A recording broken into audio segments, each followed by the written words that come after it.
While television has provided a comfortable home for the middle class for over 50 years, many of its most memorable characters have been working class.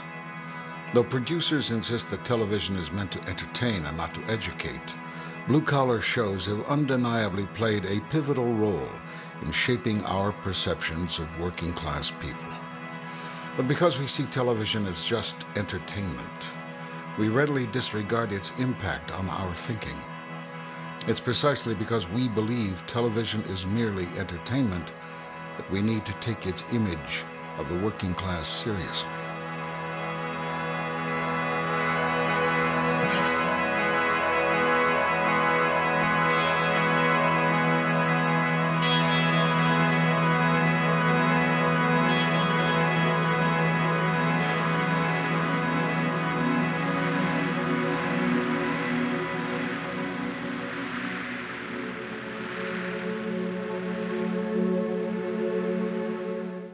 Turns out that in the United States, about 62% of the labor force are working class people. That is, people who go to work, they do their jobs, they go home, they go to another job, but they don't have a lot of control or authority over their work. Well, the frustrating thing is that every time you try to bring up the subject of economic injustice and the fact that so many Americans work full-time and don't make enough to live on, et cetera, some conservative is going to say, that's class warfare. You can't say that.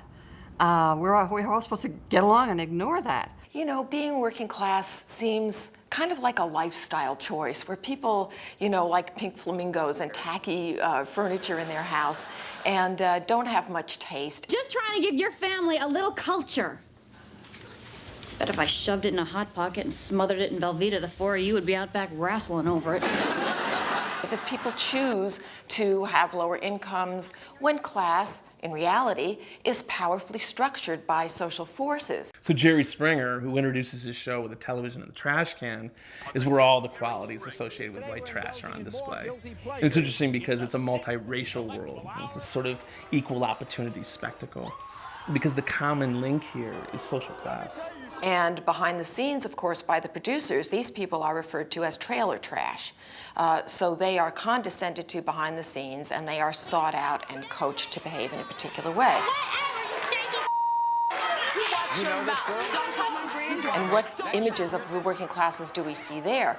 These people are out of control, they have no discipline, their sex lives are all over the place. In Married with Children, it's so over the top, and the fact that this family, the Bundys themselves, are totally disenfranchised, that they simply do not have access to the American dream. These families give rise to a couple kinds of kids. Either they're smart and talented, which reinforces the myth of meritocracy. These kids are going to make it out regardless of the circumstances. Or the kids are deviant in a number of ways. The Bart Simpson type. Let's go break something. Yeah. The two biggest troublemakers are definitely Beavis and Butthead. These guys celebrate stupidity and they live for sex and violence. It plays on a generation of youth raised in a media-saturated society of junk culture, commodity, and alienation, where the parents are driven out of the home and into the labor force, and where the TV becomes the babysitter and the role model. There is an element of working-class revenge for these two guys that surely come from broken homes and a disintegrating community where school and work in the fast food industry are meaningless, and they're downwardly mobile with a bleak future, if any. In Good Times, all the characters knew that they were being exploited. They were always struggling against the man. No, man, I tell you the way it is. I got a family. And they need food on the table and clothes on their back, and I got to pay rent. Now, I need that job. Government rules can't be broken. Unless you're running the government. But they always had these dreams, like classic American dreams, that if they work hard, that they'll finally get out of the projects and they'll succeed. Hey, but without money, people like us ain't got no chance at all. But it ain't always gonna be that way, James. And of course, that doesn't happen to the very end of the program, the last episode, which is sort of like Gilligan's Island, where they get off the island and they escape the projects.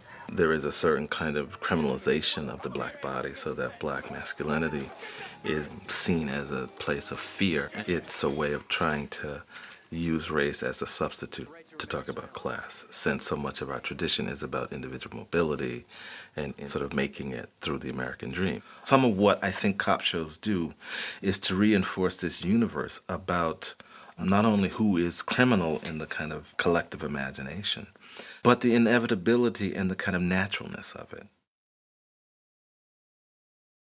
The whole conservative political agenda of the last 30, 40 years has been to attack the poor, which is really to attack workers. Because most people who are poor are workers. They work for a living, but they have low wages, or they have experience of unemployment. So if we talk about the poor as something that's separate from workers, we're making a big mistake. This is not a narrow working class interest. We're losing essentially a century of industrial and economic progress, even as we speak. And that's a good way to form a class alliance. It means restraining capital. It means restraining the large corporations who are controlling the destiny of the United States to the detriment of the American people. You can't change the portrait of corporate television to make us look more realistic and more complex and more humane without changing the inhumane situation that we live in. And so social movements and social struggles around other issues in our society are tied directly to media representations. So it's not enough to fight at the level of media. You've got to do everything at once. And when you do that, when you make new people, you've got to make new television.